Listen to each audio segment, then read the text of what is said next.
State of our democracy in one word. In one word? Oh, you're good, Zach. The state of our democracy in one word: challenged. I think that we are in a moment, you see what's happening in Congress right now, where Republicans just ousted their own House Speaker, so it is in a state of paralysis.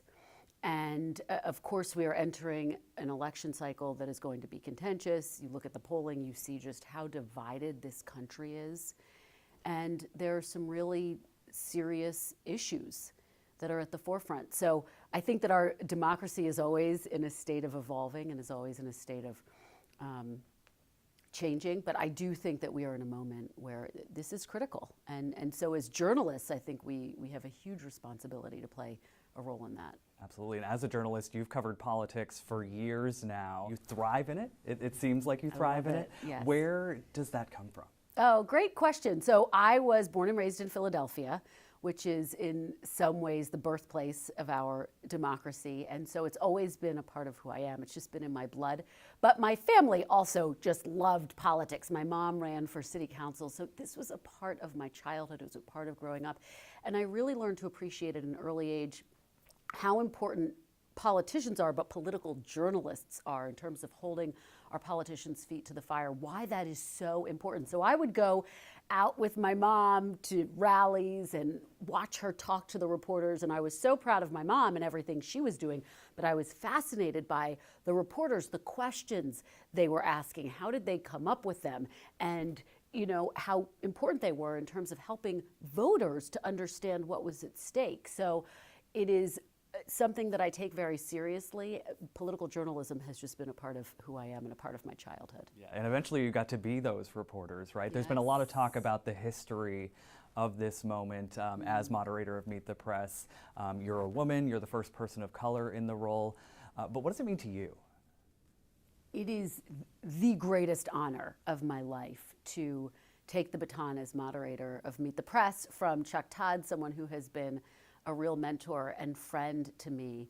And I do feel the huge responsibility that comes with this role every Sunday to make sure that we are getting critical information to our viewers and to the voters who live all across this country. And so I'm approaching this role as a reporter. Those are my roots.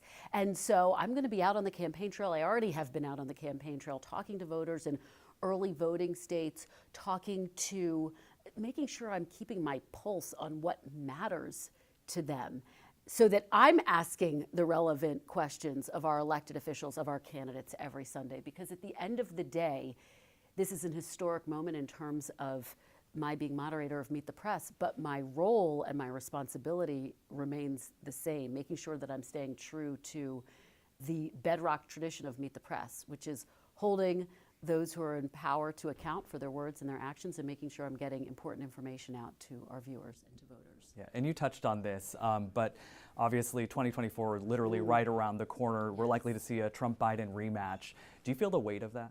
I do. I think that, I've covered the Trump administration, the Biden administration, so I have a unique perspective. I obviously moderated the last debate of the 2020 election cycle. And I do think that I and all journalists across this country have a huge responsibility. And part of that is, again, making sure that we're keeping our finger on the pulse of what voters care about. And I have been talking to voters, and they feel so frustrated that there aren't more options. So I think that's going to be a really important component for us to keep in mind as we cover this race. And it does raise questions about how seriously some of these voters may take a third-party candidate. So that could be an interesting X factor. Of course, we'll have to see what happens in that regard, but this is going to be an incredibly significant, I think, moment in our political history. Yeah, and in a state like Maine, a state that split its electoral votes last go-round, that is very divided, but also has a lot of moderate voters. What are you doing to kind of make sure you're reaching them?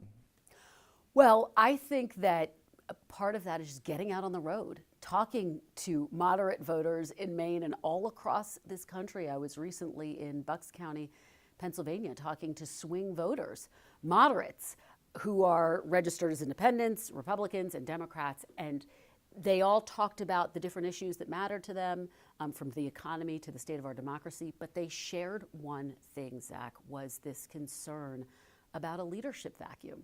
And of course, they talked about what we saw unfold this past week on Capitol Hill with House Speaker Kevin McCarthy being ousted. But more broadly speaking, they are also talking about the candidates who are running for the White House, the current occupant of the White House. They want to see strong leadership in the executive office. And so that really is at the forefront, I think, of voters' minds all across this country and in swing states and counties and districts. Yeah, so it sounds like you really want to kind of hone in on that human experience. Yes. I know you're not just busy in your job at the desk, you're also busy at home, Yes. you and your husband and your little girl. Has becoming a new mom changed your perspective? It has made me more appreciative of everything, and it's changed my perspective in the sense that exactly what you say, Zach. It has really focused me, it's focused my journalism around this idea that we can't just be talking about what's happening in the weeds of the politics, that we have to be thinking about how policies are impacting families all across this country, because that's what it's about. And that's what our democracy is about, making sure that it serves the people of this country. And so when I look at my 2-year-old daughter, who I just FaceTimed with, I'm filled with so much joy and gratitude, and also just a sense of purpose. With that, are you hopeful about the future of our democracy? I'm always hopeful. I am an optimist. Anyone who knows me will say that. And what I see unfolding are a lot of people who love this country very deeply. And we are having a debate in a range of different topics, and that's what our democracy is about, really, that cacophony of different voices and ideas and thoughts. And our job as journalists is to help people sort through that, because it's complicated, and to help sort through what is fact and what is fiction. And I think that that's a critical part of our mission as well. And so I just keep that in mind every Sunday, and hopefully bring a little bit of optimism and hope to our viewers as well. Great. All right, I want to end on this. So there were pictures shared with me, and I figured that if I was going to share an old picture of you on the Today Show, that I had to share a picture of me as an intern on the Today Show. Oh, that's so great, so Zach. did Oh, this I love Kristen that. ever expect to be in this chair? Oh my gosh, that's a great question. No, I mean, this is a moment that exceeds my wildest dreams and expectations. I have always been a really hard worker, and I've always known that I wanted to be a political journalist and in the center of it all.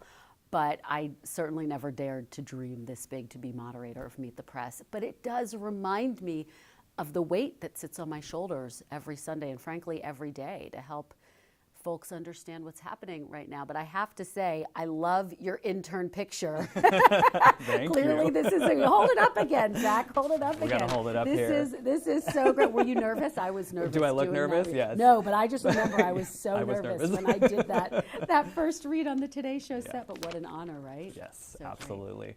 Well, Kristen, thank you so much for taking the Thanks, time. Zach. Wishing you the best. So great. What a Thank great you. We'll be conversation. watching. Thank you. Appreciate it.